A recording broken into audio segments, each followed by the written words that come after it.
यावेळेस जुलूसची मनमाड शहरामध्ये विशेष तयारी दिसत आहे, तर आपण ही तयारी विशेष अशी का केली आहे?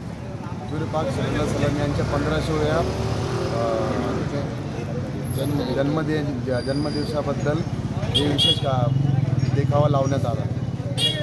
हा कोणत्या धार्मिक की सामाजिक संघटनेतर्फे लावण्यात आला आहे?